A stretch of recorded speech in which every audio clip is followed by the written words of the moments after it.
Podcast with Master ITPLN. Hai, salam Kesatria Petir. Salam Kesatria Petir. Jadi kita sudah kembali lagi ke podcast jurusan. Jadi kita saat ini kita akan berkunjung ke salah satu prodi unggulan yang ada di Institut Teknologi PLN, yaitu Teknik Informatika. Nah, saya kali ini Fadli yang akan memandu acara pada podcast jurusan hari ini. Nggak sendirian, saya ditemani oleh salah satu dosen yang sangat ahli di bidangnya ya, Bapak Hendra Jatika. Baik. Halo, selamat pagi semuanya. Ya, jadi biasanya kita dimulai dengan perkenalan diri dulu, Bapak. Jadi silakan diperkenalkan diri dulu. Oke, nama saya Hendra Jatnika. Kalau panggilan di kampus ITPLN ini Jatnika ya. Saya salah satu dosen dari program studi Teknik Informatika di Fakultas Telematika Energi. Prodi Teknik Informatika ini udah cukup lama mungkin Pak ya. Jadi cuman kita pengen tahu nih sebenarnya apa sih pembeda ya antara teknik informatika yang ada di Institut Teknologi PLN dibandingin sama mungkin yang di kampus lain gitu yang mungkin sama-sama ada informatikanya. Kira-kira apa bedanya ya? Oke, baik ya. Mungkin saya izin dulu ya Pak Fadli, bicara natural aja. Apa sih yang menjadi kelebihan program studi teknik informatika di ITPLN dengan kampus lainnya ya, atau program studi lainnya? Karena alhamdulillah juga sebelum saya bergabung di sini sempat mengajar juga di beberapa perguruan tinggi. Nah, kalau secara umum program studi teknik informatika itu benang merahnya itu pasti sama. Ya, ini secara umumnya kompetensinya otomatis di bidang teknologi informasi, sistem informasi, rekayasa perangkat lunak, robotika dan berbagainya.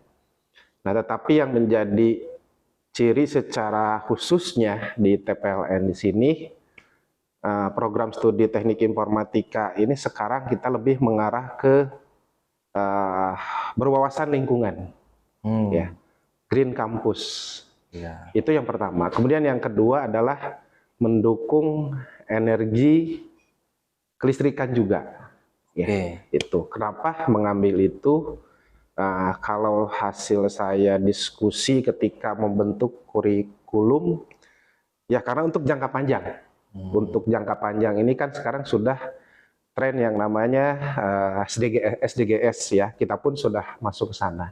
Nah, di sana salah satu komponennya adalah menuju green campus. Tuh. Oke, berarti ya mendukung juga transisi energi ya Pak ya? Betul, masuk ke transisi energi. Jadi kan secara umum perangkat teknologi pasti sama dimanapun juga. Ya, betul. Ya, dimanapun juga itu pasti sama. Perangkat teknologi dan juga sistem informasi. Mempelajari software, kemudian mempelajari perangkat teknologi terbaru, berbicara mengenai seorang engineer yang ahli sistem cerdas, programmer, itu kan pasti umum. Di kampus manapun pasti umum. Mempelajari itu di YouTube pun bisa. Ya. Nah, tetapi yang menjadi pembeda di sini adalah di prodi teknik informatika sekarang sudah mengarahnya ke sana, mendukung ke energi kelistrikan dan seterusnya. Berarti belajar juga tentang kelistrikan juga. Iya, di sini juga kalau saya melihat dari struktur kurikulum, memang ada perpaduan dengan elektronika dan sebagainya, gitu, Pak Fadli. Oke, baik. Kemudian terkait dengan tadi kan bicaranya soal transisi energi kan ya. Kalau transisi energi artinya akan ada perpindahan dari yang sebelumnya mungkin fosil ya, apa yang belum terbarukan, ke yang sekarang juga yang nantinya akan berpindah ke energi baru terbarukan. Berarti nantinya disiapkan juga ya mahasiswa ini nantinya untuk belajar tentang hal itu di prodi informatika atau seperti apa? Ya, memang dipersiapkan juga untuk materi-materi tersebut, Pak Fadli. Nah, apalagi sekarang mulai masuk ke adanya dosen tamu. Oh, dosen. Adanya dosen tamu, dengan kata lain para praktisi juga, khususnya dari PLN yang memang memberikan wawasan-wawasan dan wawasan-wawasan tersebut. Jadi dengan kata lain bukan hanya dari keilmuan dari sisi akademiknya juga, tetapi dari sisi para praktisi juga yang memang menguasai keilmuan di bidang transisi kelistrikan dan energi. Nah, jadi mahasiswa di Teknik Informatika juga melihat, oh memang realnya seperti ini. Karena yang berbicara adalah para praktisi di bidangnya. Itu Pak Fadli. Oke. Berarti praktisi selain dosen akademik, nanti juga akan ada praktisi yang membantu untuk Memberikan ilmunya. ada insight gitu ya. Iya, Info-info tentang transisi energi ataupun sejenisnya. Baik, terkait sama praktisi, saya pengen tahu juga untuk Pak Jatnika ini, sebenarnya sebelum dari dosen di sini, apakah ada praktisinya atau bisa dijelasin mungkin Pak? Ya, saya kan mulai menjadi dosen itu sekitar tahun 2006-2007, Pak Fadli. Ya. Nah, di situ juga saya mulai menjadi, ini istilah saya ya, istilah saya menjadi dosen muda yang memang ditandem kepada dosen-dosen yang memang sudah senior lah, anggaplah seperti itu. Saya juga bergelut dalam bidang dunia konsultan. Oh, siap. Bergelut dalam dunia konsultan, sempat juga menjadi programmer dulu, analis, kemudian juga ikut ke konsultan yang networking, jaringan. Kemudian saya juga menjadi seorang asesor di BNSP, di salah satu lembaga sertifikasi profesi, kurang lebih sampai tahun 2016-2017. Mengajar juga di berbagai kampus, barulah bergabung di TPLN, di Prodi Teknik Informatika sampai sekarang. Dan sekarang pun masih diamanahkan untuk memegang Certificate Authorization Center di ITCC yang bergerak dalam bidang sertifikasi kompetensi standar internasional dan pelatihan. Kompetensi ya. Berarti nanti setiap mahasiswa dapat sertifikasi seperti itu atau gimana nanti? Iya, dimulai dari tahun 2017 ya, 2016-2017. Nah, saya diamanahkan tadi untuk memegang di laboratorium sertifikasi kompetensi standar internasional yang sudah bekerja sama dengan Microsoft ya di bawah Certified. Kemudian di sana kampus membuat kebijakan karena sertifikasi Microsoft ini kan untuk akademi ya, bukan corporate. Kemudian diambil kebijakan bahwa mahasiswa di TPLN ini wajib lulus Microsoft. Ya, itu sertifikasi Microsoft wajib lulus, Microsoft Office Specialist itu. Kemudian juga di Prodi Teknik Informatika juga dekannya juga mewajibkan mengambil sertifikasi juga dari Microsoft, itu juga wajib lulus tuh. Jadi ya saya secara dosen dari Teknik Informatika untuk saat ini lulusannya bisa dibilang cukup handal tuh. Ya, jadi buat teman-teman yang lagi nonton video ini, selain nantinya dapat ijazah gitu Pak ya, di TPLN juga diwajibin untuk dapat sertifikasi. Sertifikasinya juga nggak main-main, itu dari luar negeri, internasional, dari Microsoft langsung gitu. Jadi prospek yang ada di Prodi Teknik Informatika sendiri yang spesifiknya gitu Pak ya, yang beda mungkin dari kampus lain, walaupun nantinya tadi akan ada yang umum juga. Kira-kira prospeknya, prospek pekerjaannya seperti apa Pak? Nah, kalau saya lihat ada tiga prospek ya, berkaitan dengan kurikulum yang memang diramu di sini. Itu yang pertama adalah saya garis bawahi memiliki kemampuan tentang sistem cerdas. Ya. Memiliki kemampuan tentang sistem cerdas di mana kompetensinya itu diarahkan untuk mengikuti tren perkembangan teknologi sekarang. Tuh. Sistem cerdas maksudnya contohnya kayak gimana? Ya, contohnya gini, kan untuk skripsi, sidang skripsi di Prodi Teknik Informatika ini kan ada tiga kompetensi ini. Yang pertama itu lebih mengarah ke penguasaan rekayasa perangkat lunak atau sistem informasi. Ya, secara umumnya bisa disebutnya dia menjadi seorang analis yang bisa menciptakan suatu produk berbasis teknologi informasi. Produk apapun itu juga yang berkaitan dengan software. Kemudian juga yang kedua lebih ke pengarah yang namanya networking. Ya, networking.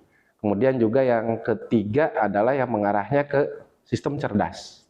Itu secara singkatnya itu penggabungan dari aplikasi atau perangkat dengan perangkat keras.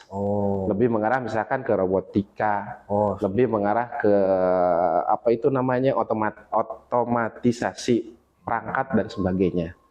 Nah, walaupun di dalamnya dimasukkan bobot-bobot penelitiannya, Pak Pandi. Jadi bukan hanya murni bagaimana membuat skripsi, tetapi diramu juga di dalamnya didampingi oleh para dosen-dosen di bidangnya, belajar meneliti juga, biar sesuai nanti dengan kebutuhan di dunia industri ataupun di dunia usaha. Itu Pak Pandi.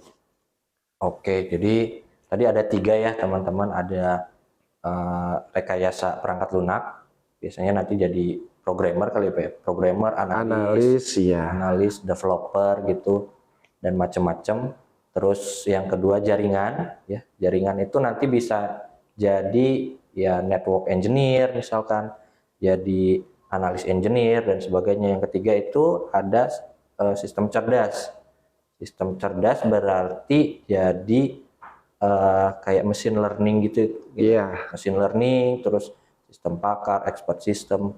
Pokoknya nanti ada sistem yang bisa secara otomatis misal ngasih tahu kalau misalkan ada problem itu nanti diselesaikan sama si sistem cerdas itu secara otomatis gitu Pak ya. Pak Jatmika, ada pesan-pesan untuk teman-teman yang pengen gabung ke prodi teknik informatika itu kira-kira ada pesan-pesan nggak? Oke, pesan-pesan bagi para teman-teman juga bagi para orang tua ya, dan juga para mahasiswa yang memang mau bergabung di program studi teknik informatika. Yang pertama otomatis silahkan kunjungi website info PMB ITPLN ya. Cukup ini kalian, nah ini tampilannya. Cukup kalau para penikmat browser Google tinggal diketik saja info PMB, itu pasti muncul info.pmb.itpln.ac.id. Nah, di website tersebut cukup lengkap mengetahui prodi-prodi apa saja, dan lebih khususnya tadi kata Pak Padli ingin mulai mengenal prodi teknik informatika. Bisa dibuka di website tersebut, juga di website ften.itpln.ac.id. Kemudian juga di antara sekian banyak keunggulannya, dosen di prodi teknik informatika itu selain para akademisi juga para praktisi. Kemudian juga kurikulumnya mengikuti tren sekarang ya. Tadi tidak bisa banyak yang saya sampaikan karena waktu terbatas ya Kemandi. Dosennya gabungan dari akademisi, para praktisi, kemudian juga kurikulum tadi mengikuti tren sekarang ya, big data, cloud computing, IoT dan sebagainya. Kemudian juga ada sertifikasi kompetensi. Yang pertama tadi harus mahasiswanya nanti lulus Microsoft Office Specialist, kemudian Microsoft Certified Fundamental, ada Mikrotik juga Pak Fadli.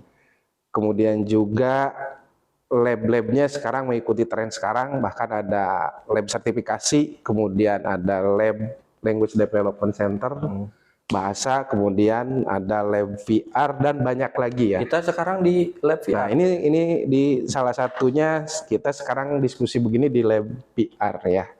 Itu. Kemudian juga yang terakhir ciri khasnya Pak Padli atau Kang Padli, dosen-dosennya juga cukup friendly ya.